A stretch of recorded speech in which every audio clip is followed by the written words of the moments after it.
Welcome back to Take It Personal. We're switching things up moving forward. From now on, it's one big topic each week. No more bouncing around from subject to subject. Instead, we decided we wanted the space to dig in, debate, and see where our conversation takes us.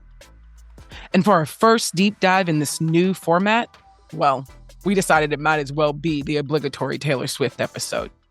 Will's leading us this week in a theory about her songwriting and career. And Jamie and I are here to react and engage. Let's get into it.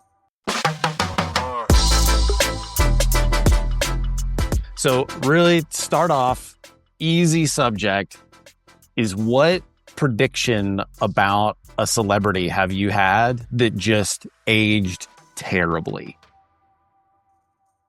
Anybody can go first. I'll go first. Go ahead. I'll go first. Jodeci will obviously get back together, as will In Vogue, because why would those voices ever separate themselves? That's crazy, right? That tells you how I'm going to do on this particular journey right now. What led to you believing that would be An opportunity. Oh, a for real a thing? Yeah. great What led to that question. prediction? So on Jodeci, actually, for both Jodeci and for In Vogue, the lead singer needed money more than I did. And that is very rare in life when you need money more than I do, you assume the group has to get back together. And the lead singers of both groups, their behavior was kind of the cause of the rift of the group. So I was always under the assumption that money would bring it back together because the most talented person is usually the worst with money. Again, personal experience is what I'm relying on here for that. So that's me.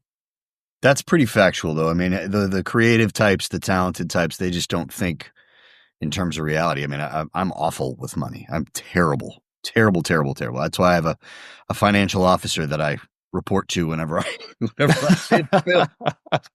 Honey, I'm paying the bills. Is that right? That's exactly right. Gloria Boyd, otherwise known as Gloria Hallelujah, otherwise known as Glorilla. She's a young rapper. She has this lyric in one of her very first singles that was, "Why would I be upset about my credit score when I'm going to be rich as shit tomorrow?"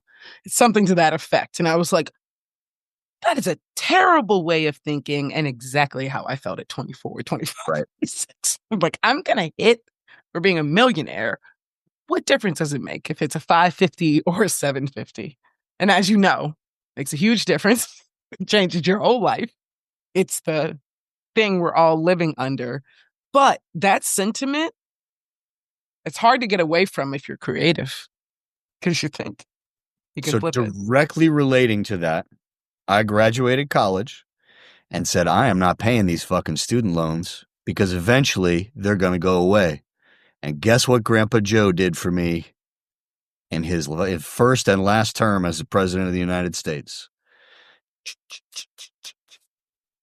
So the creative in me pulled a fast one. So that prediction did not age horribly.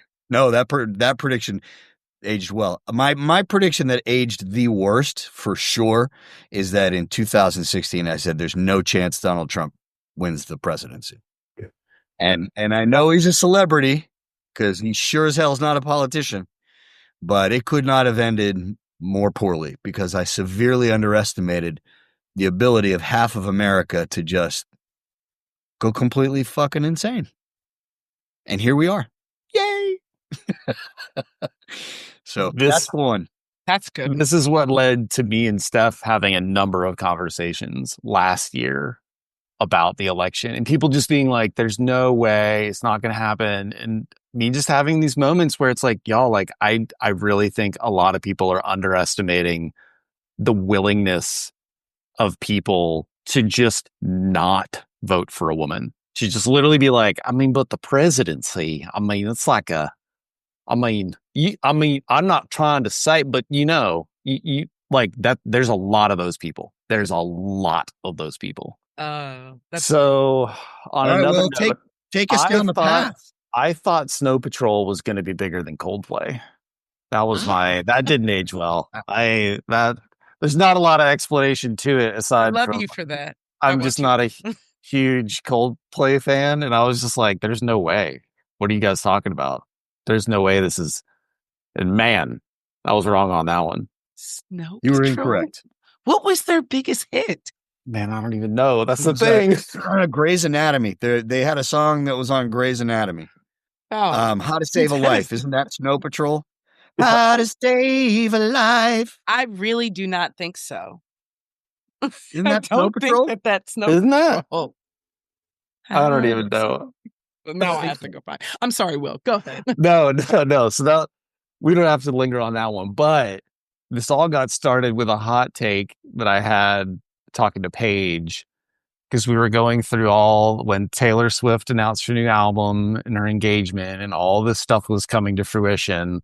My immediate hot take after processing a little bit of information was the Diary of a Showgirl is going to be her last album, period, the end. I was like, I think this is it.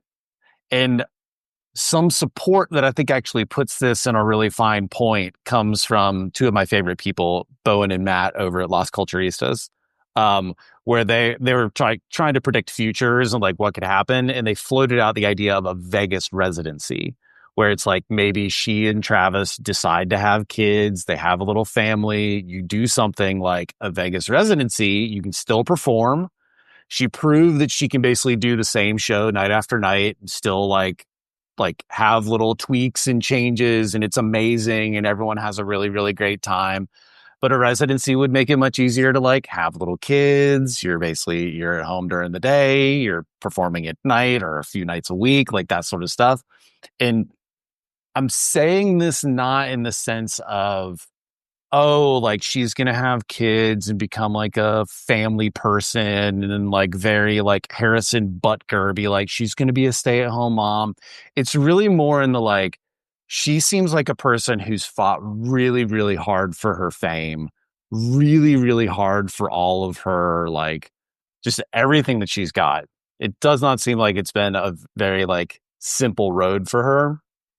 If she gets a little bit of taste of like, wow, this is nice. Like this, like life can be calm.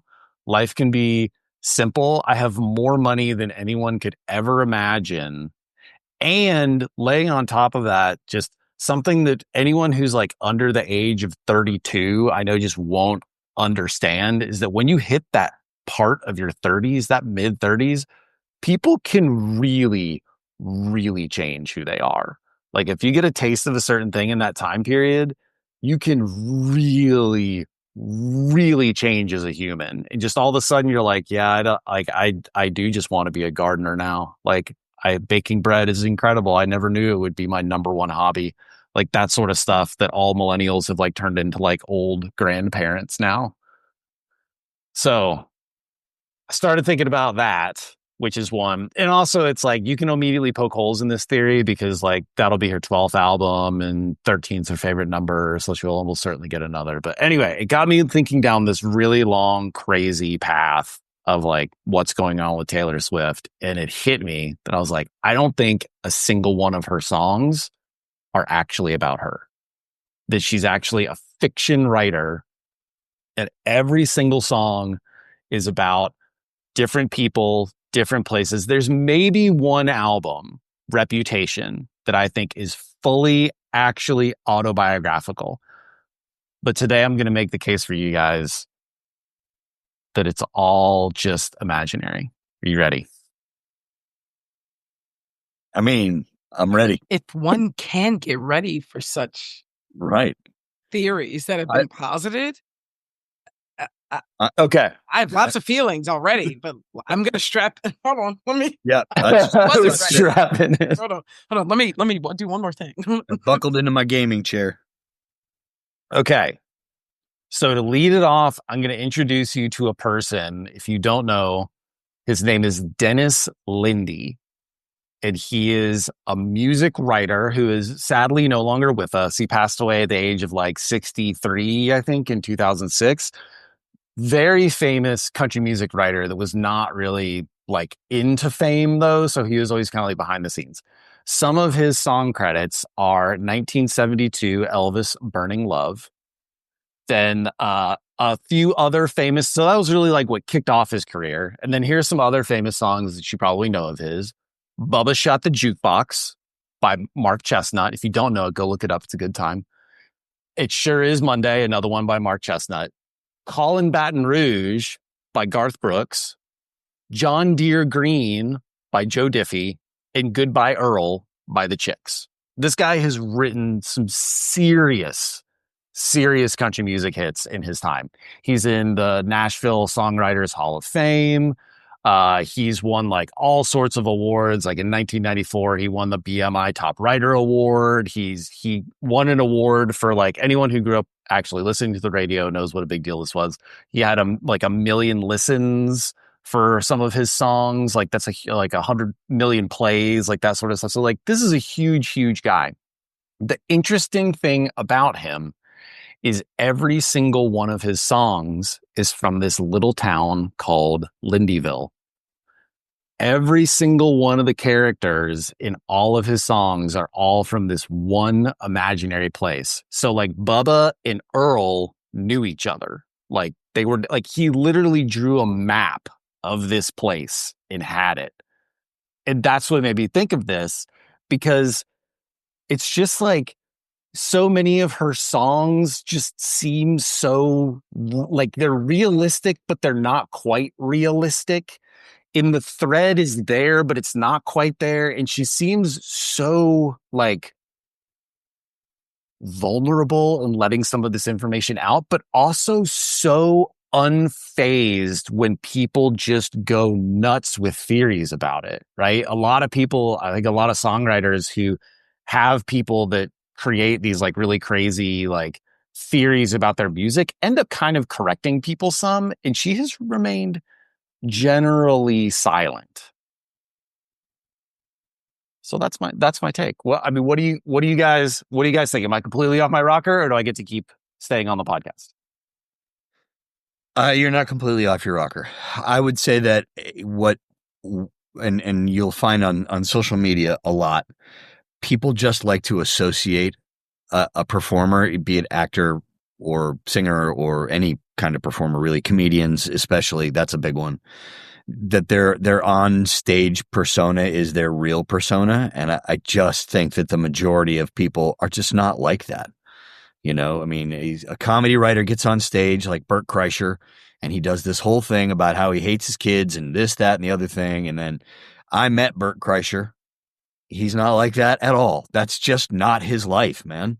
It's a persona. So I would not be shocked to learn that Taylor Swift is performing about other things other than her own life, because why do you want all these people up in your own life business?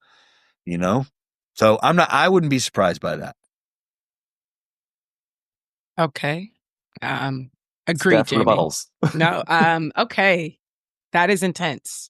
You gave a lot. I just wanted you to know, like, someone punched you in the face figuratively for what you just said.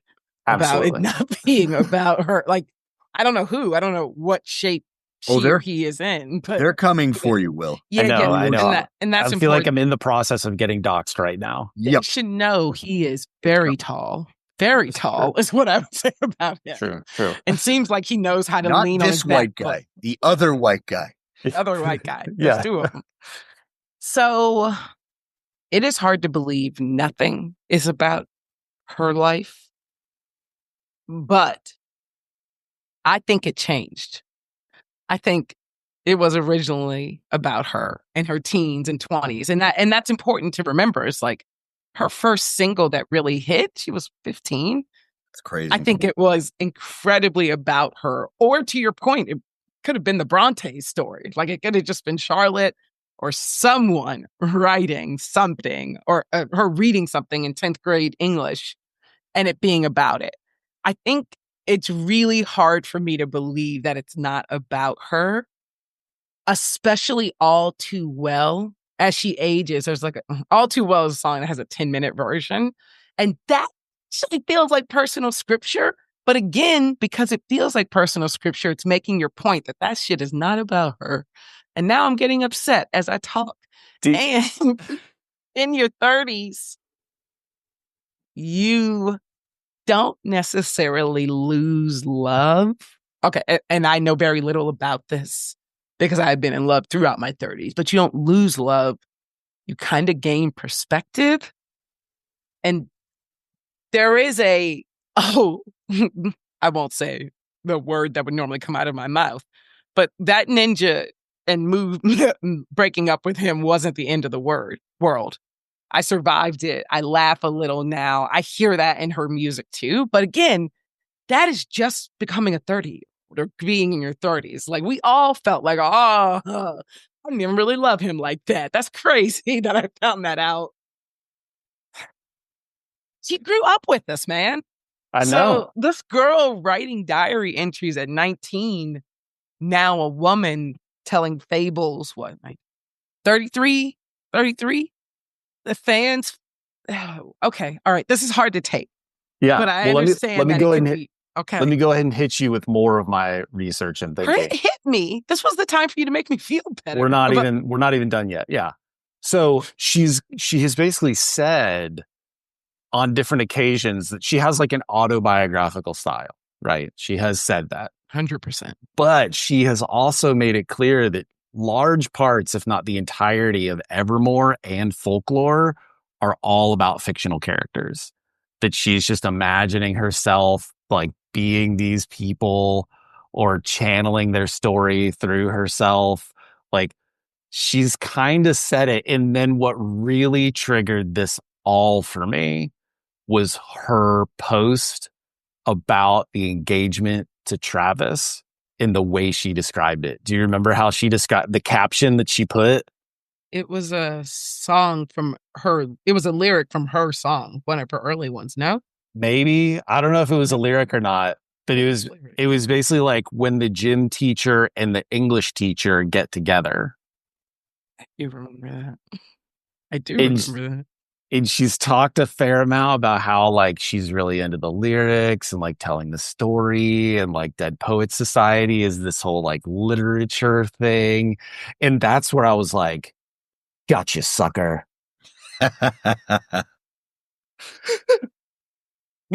You might actually have her a little bit. But okay. I think it's like, it kills me though, because I think one of the reasons I do love this conspiracy theory of mine is because you can never actually prove me wrong. Like you'll never be able to convince me otherwise. And she will never, ever admit to it one way or the other. Because it's like the mystery is what makes so much of the fun, right? Like being able to do all the conspiracy theories about her songs. It's like the big difference between like Dennis Linde and Taylor Swift is like there was a little bit of a mystery about some of those songs, but they were also like not all by the same artist and all those sorts of things. And it's like you better believe tree pain. And for anyone who doesn't know, tree pain is not like a symptom or like a medical condition. It is a person, and she is the head of like Taylor's PR machine. Like there is no way she would ever let this out, because that mystery of like, is that song about her or is it about like Matt Healy? Like, girl, I don't know. Like, that's like, oh man. She could punch you in your little face, right? you're the one that wants to punch me. I do. I don't know why, but I do. And you're right. Tree pain is something you wish you could catch. If you know what it is and you know who she is, you wish you could catch her in your life because it'll change it all for you. So I have a little follow-up to what you're saying there, Will. There was for those of you that are not 53 or older, there was an artist named Harry Chapin back in the day, and he was considered a singer-songwriter. In fact, one of his albums is called Storyteller. And so he wrote a lot of stories in his songs, and they were mostly fiction, but there was a truth of how he lived his life in relation to how those songs were written. So this could be a similar kind of situation where Taylor finds something to identify with that she really connects with, and then can sing that song with that feeling and have a genuine connection with it and portray that in a way that feels like it's real, so that we all buy into its situation, because there's a little grain of truth to it and something that really connects with her life. So Cats in the Cradle is a big Harry Chapin song, right? The Cats in the Cradle and the Silver Spoon, a little boy blue. Yeah. So it's a story about a father raising a son, not being able to spend a whole lot of time with him because he's busy working. The son gets old enough, the father retires, and the tables turn. Now the father wants to spend time with the son, but the son's got kids. And he can't spend time with the dad. So it's kind of that whole thing. Well, it's not completely Harry Chapin's story, but it certainly has elements of that story. So, if you haven't checked out Harry Chapin, it's a fun listen. He's got a lot of really cool writing. It's very folksy kind of feel. So it's not my huge cup of tea. If I'm feeling very nostalgic, my parents used to play it when I was little. So, I'd be doing a puzzle or something and hearing either Gordon Lightfoot or Harry Chapin in the background. Yeah, Gordon Lightfoot, baby. I met a guy one time that lived down the street songwriter from him. Yeah, what a weird world. Yeah, I don't know. That's wild. That's a whole nother weird tangent. But anyway. So anyway, the point of that is that she may be living her life vicariously through these fairy tale made up stories and still calling it autobiographical because there's a little piece of it. And again, she's not trying to get everybody up in her business. So she can then associate with it. I mean, the industry is famous for changing names to protect the innocent, right? Or taking creative liberty so that William Wallace is actually the hero of the story and not how actual history was written. You know what I mean? So, it just makes for a really good story. And like you said, Tree Payne is out there going, we don't need to say anything. We don't need to say a thing. They will say it all for us. Okay, here's another thought that adds in and still wants to punch you in the face. So I did not go to Era's tour, Taylor's most recent tour. I didn't go to it. I think it was a mistake because I could never figure out the queue digitally. Like, I was always fan number 750,000. And I was like, yeah, I mean, that is where I probably land in the Swiftie group. So I'm probably not going to get in. But I watched every YouTube clip there was available, every single one. Her Eras tour was in no way for her. She gave fans a template for their own reinventions. And I saw so many articles that were like, there are people who are dancing in circles like it's a Renaissance festival at this concert, and it's terrible. And why are they doing that? And why are they acting like fairies? Do we really need that? But actually, yeah, because she knows that her base and her fan base wants that reinvention, and that's how it can feel. So I think the Eras tour actively was embracing all of your history, not apologizing for them. So it's almost like even if she lied about all that shit, she's like, yeah, I did. Yeah, I fucking did. I lied about it all. I made it all up.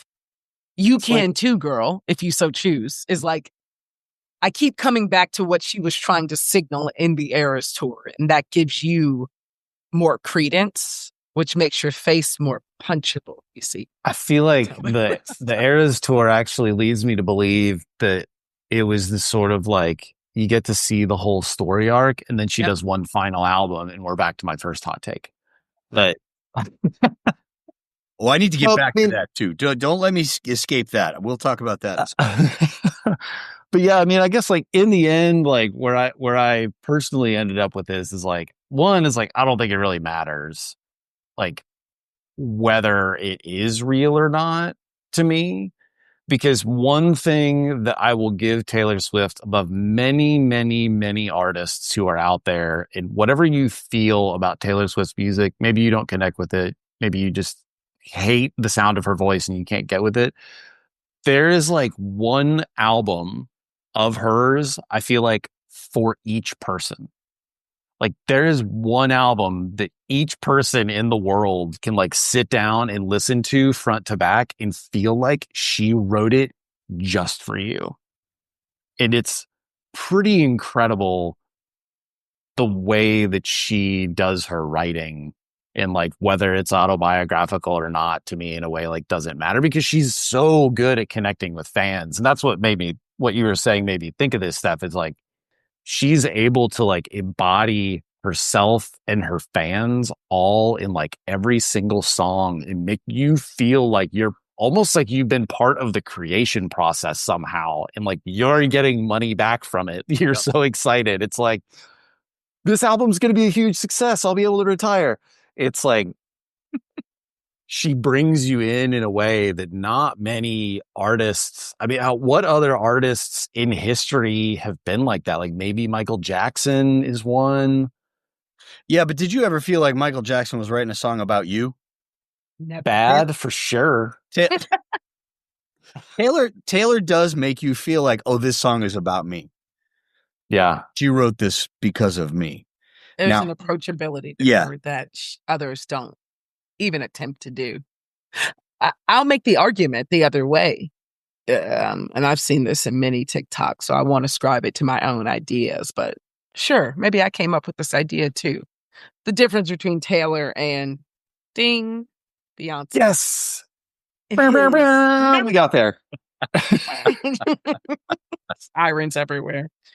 The difference is Taylor acts and looks like and attracts the actual people who she is singing to. Mm-hmm.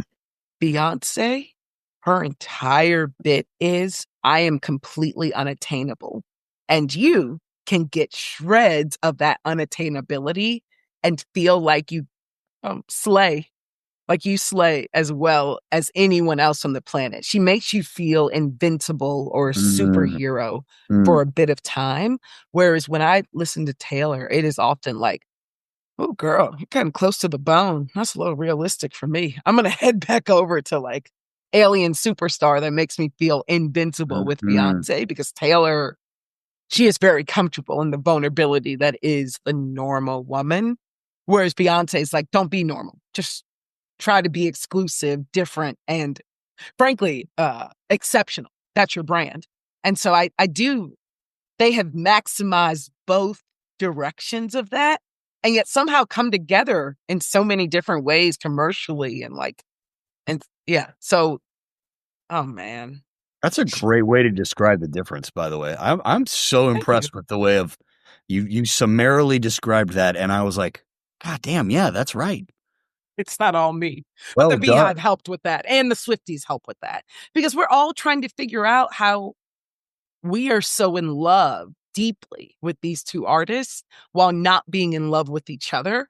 And I think we've all been like, what is the difference between us? I'll give you an example. This is a very practical one. The Taylor Swift Slack channel at work. It's an open channel. Anyone can join. As a result, everyone joins. And so I have seen people sending negative messages in the Swiftie channel at work. And I'm like, why would you come into a Slack channel where you know that people love Taylor Swift and send content that is not in love with her? Conversely, the Beyoncé channel is completely locked down. It is only if someone within that channel recognizes that you have the knowledge, skill set, exclusivity, and respect for her, that you get an invite from one of the founding members of that channel. And that, I found that out like over the last year, and I was like, that's correct for both groups. That's right. That's right. So that's another example of it, Jamie, where I was like, oh God, we're so different, but also exactly the same. Can I get a quick old guy aside for what a Slack channel is, please? Oh, Jamie. Okay. This is not an old guy thing too, Jamie. No. Don't put yourself down here. This is not about being old. This is the fact that you do not have an office job. All right. That's what it is. That's this is a corporate versus non-corporate thing. Yeah, 100%. you get to live your life free and unbound by things like Zoom meetings and shit like that. Slack is a chat tool. It's sort of like Microsoft Offices. like the no, it's built by its own company. It's its own separate thing. It's way better than the Microsoft Teams. What's up? It is AIM or IRC, but for the office. Does that mean anything? It is. AOL Instant Message or IRC. Remember that? Every time someone brings this up, it makes me feel like I am slacking so hard on my away messages on Slack. Like I never have an away message on Slack, or just like a general, like, I'm here, and like AIM all the time. I had a little message that went with my name. And what Taylor is in her 30s is amazing, and what all 30-year-old women, they're women in their 30s, 40s, and 50s all need from someone who is a white, powerful woman. So I don't want anything to change about her. Two things: Vegas, ownership. Those two words, Vegas, ownership. LeBron, not the best player of all time. I'm willing to admit it. Best career of all time. I can let it go. But he is obsessed with Vegas, anything in Vegas, and owning some piece of it. I think that he is just an example of someone, though, who's not that business savvy, but it has his eyes on doing something significant there. If you're saying there's a residency, do you believe she would be at something like the Sphere?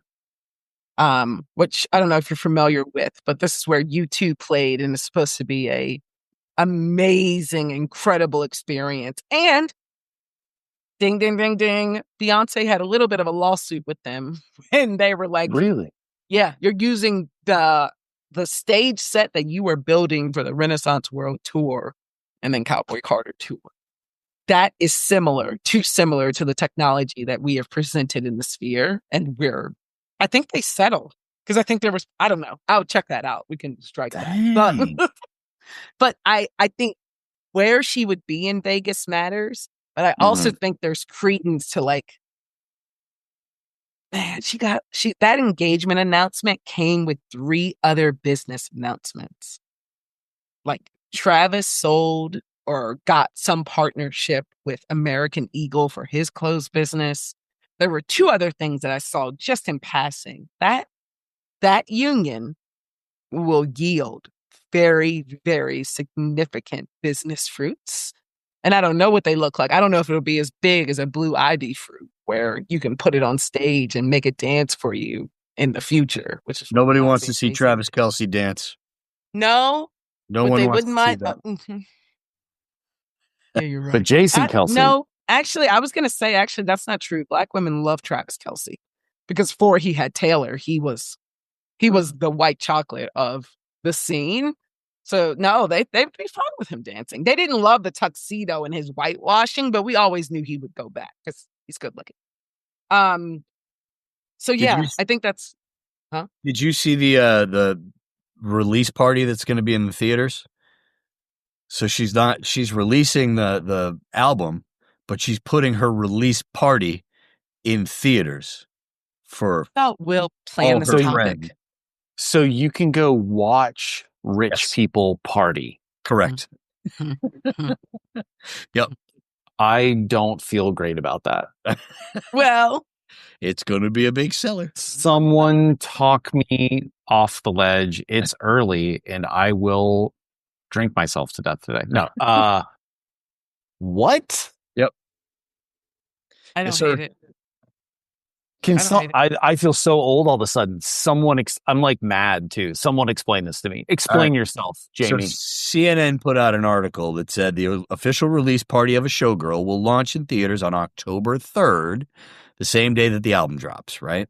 This was announced, I guess, this past Friday. And this is on Variety, by the way, Variety magazine. So it's a legit source. It's not just, you and me dropping the information on X. This is not me saying Taylor hasn't written any of her songs about her. It's about under an hour and a half footage of the music video shoot, some other live stuff. never before seen things, some reflections and stuff like that. So it's going to be Oh, so it's kind of like a documentary. pseudo documentary about the the Okay. whole deal. But For some reason, what the thing that immediately flashed in my head is those new like watching venues that you can go to for sports, where it's kind of like a half sphere and you're kind of like in the stadium. It's just but like, you're not right. no, those are No. not for me. I thought it was basically that, like, we could all go sign up to go watch the release party. Yeah. This feels kind of like a Led Zeppelin Song Remains the Same movie kind of documentary, pseudo Okay, I can vibe on this. pseudo music video behind the scenes kind of VH1. Guys, I'm not gonna lie, this feels like a grand last stand, grand hurrah. I mean, it's like, You can always retire and make a comeback, though. I mean, let's be honest. The final curveball to that, like, this is her last album thing, though, is there was a tiny part of me that when I saw her on that podcast, I was like, oh, is she just going to do podcasting now? Is she going to join the New Heights podcast? And it's just like, they're just going to make all other podcasts obsolete. They'll suck up all the money that there ever was for podcasts, and it'll just be them. So here's my take on that, because I don't think that not that she's going to be a podcaster, because I don't see that happening. But No, to kind of touch on both of y'all's points about that, because I have been through all that and have come out on the other side. I think, and I do have no statistics to support this whatsoever, because this is, you dropped this on me today, this whole Taylor Swift thing. But, the majority of people go through, I wouldn't be shocked to learn that the majority of divorces for people happen mid-30s to early 40s. I would not be shocked by that, because people grow up, and I don't believe you become a whole person until you're mid-30s, truthfully. You don't know what you want. You don't know what you put up with. You don't know what you really feel, because you're dealing with all this other stuff. Your frontal lobe doesn't even fully form until you're 23 or 24 or something like that. So you're fumbling around the world like a virgin trying to get laid for the first time. And you don't have any idea what you're doing. You have no idea who you are. And then in the 30s, you're like, oh, I'm not willing to put up with this crap. Or, oh, I picked the wrong job in college. Or, oh, so you see a lot of people go back and get a new job, or go back, and it's a totally different career. They're like, I will make bread. I will sell crayons. And, that's because this is what I love to do. So they'll find a way to monetize that. I think that's kind of that watershed moment where people reinvent themselves. My mom went back to school. I was 15. I think I was a senior, 16. I was a senior in high school.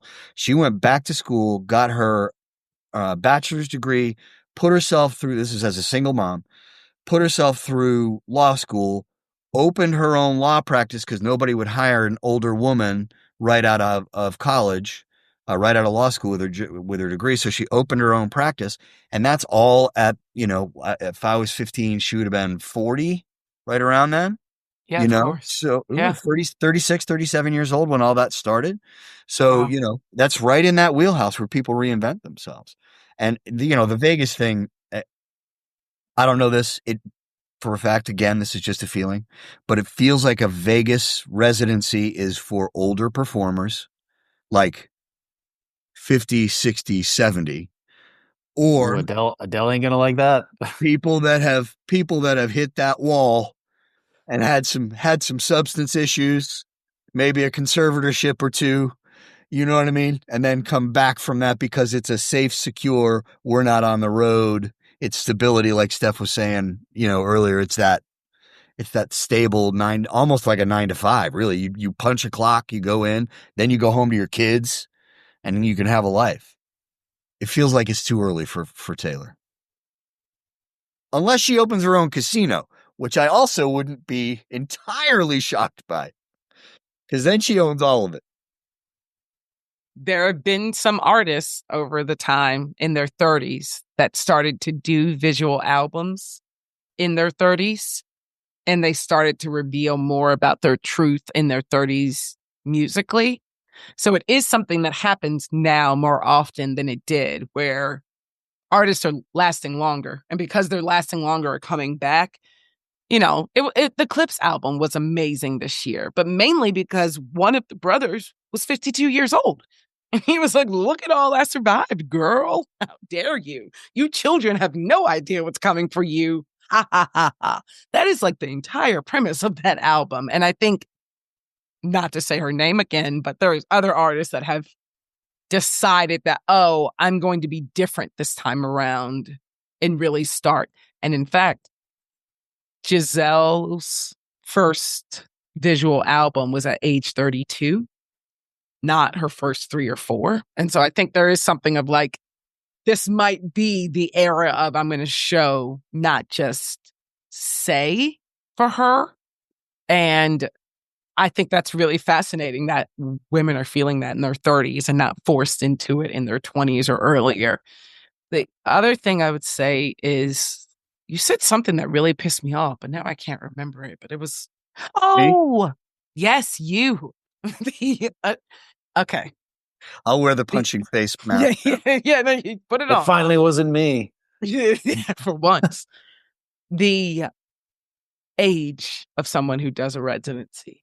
I want to remind you and others that Usher Raymond III did a very long residency 2 years ago and was kissing everyone's wife, and people were getting divorced after every show because Usher was walking up to your girlfriend and she was like, that's great. That's better than what I have at home. So it is a thing to start shifting that, and people need money. Her jets are not cheap. And I know she makes a lot and she got her master's back and that's wonderful, but they spend. These people spend. And that's why I think there's more space for that residency situation. It's like, maybe broke. It's just that feel that I get. It's like, hey, let's go on a cruise and go to the Lido deck and see who's singing. I just have that feel. You get a couple of free tickets to the show, it's like a former Broadway star that you go see. And, it has You're that so feel. Right. Or it would be like that. Leah Michelle or like Adina Menzel.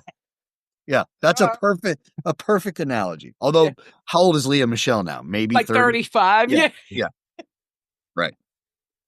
Will.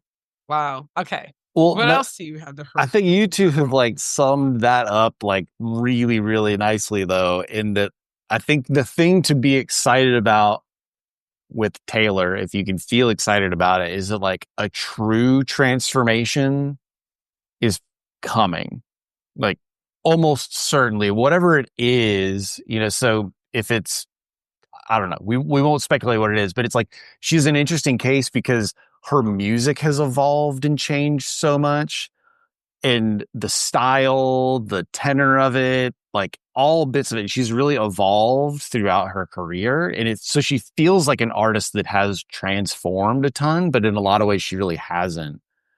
And this marks a time where it's sort of like, it gets me excited the way that like, I don't know what's coming next for Beyonce, but it's kind of like, is it going to be rock and roll? Because it's just like, it's exciting to me because it's something that I know I would never fathom. Like I could never think of what this person is about to do and how they're going to interpret it and what they're going to do next. So it's like, I hope it's not nothing. In all honesty, I hope it's not that she's like, man, you know what? I did crush it. We're good. See you guys. Like, we're just going to live off podcast money. Travis is going to do his thing and I'm going to bye. I feel like that happens so rarely. Like, yeah, I don't think she's going to disappear to Switzerland or something like that. So, I mean, it's a certain hot take, but I don't know. I would absolutely be that dude. I would be like, all right, I'm out. See ya. Catch me on a yacht in the Mediterranean. Bye. Yeah. Never hear from me again. There was some actress in the like 50s or 60s. I can never remember her name. She was stupidly popular and she literally did like 5 movies and then like got married and peaced out. She was like, money, money, money, bye. And like moved to Switzerland with her husband and was like, y'all ain't gonna find me. What a way to do it. Yeah. All right. Are you ready for this professional transition? You talked about Taylor evolving and you know where her music is going, and you're excited for it. And my hot take for the week actually does have to do with this topic. I think that we are in for, over the next 5 to 10 years, a really incredible music scene on all fronts. And I'll tell you why. Every time especially in the US, every time we've had an era of conflict or of disturbance or of upheaval, the music scene and the entertainment scene goes bananas. And we get some really quality shit. The end of the 60s, the changeover from the 80s to the 90s, the Vietnam War, the violence in LA, all of this stuff just generates really awesome perspective from a lot of the creativity, and the artists and the filmmakers. And I think personally, and I don't know what shape it's going to take. I don't know where it's going to come from because, the emerging media is so different now. And people are consuming things so differently, but I really do think that we're in for some, and this is how to take a positive away from what we're going through, is that we're going to get some really awesome, cool, heartfelt messages from the entertainment industry. That's my hot take. Boom. Transitioned. That was brilliant. And I roughly agree with you. I think I roughly agree that is exactly what's going to happen. And it'll be in all mediums, all of them. So music at a minimum. My hot take, I might get killed for this. I'm a little bit nervous about it.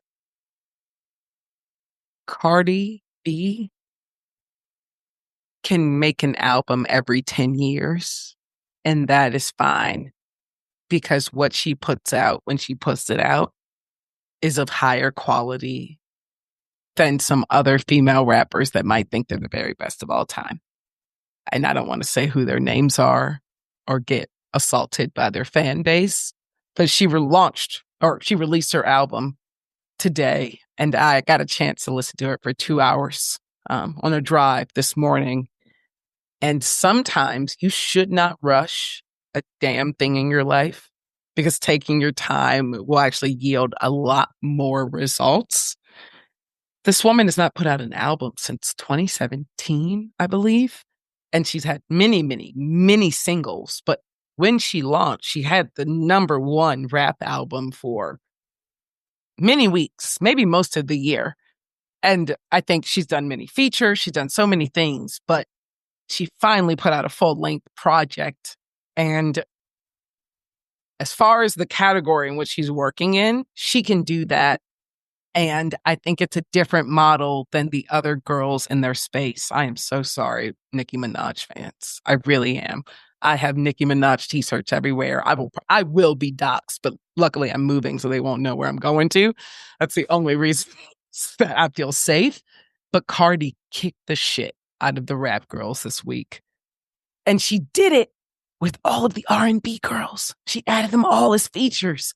And so all the girls are on the album, and it sounds amazing. And it's a real tough day for Barb's and Nicki fans. So I'm sorry. I'm sorry for me. That's my hot take of the week. Yeah. Will, you want to wrap it up and take us out? Y'all have really good hot takes, man. I don't know if I have any more hot takes in me. You literally said Taylor Swift is going to retire. What? Yeah, that's about as hot as it gets. That's scorched her. Do I need like a cold take then? Do a cold take. Let's hear it.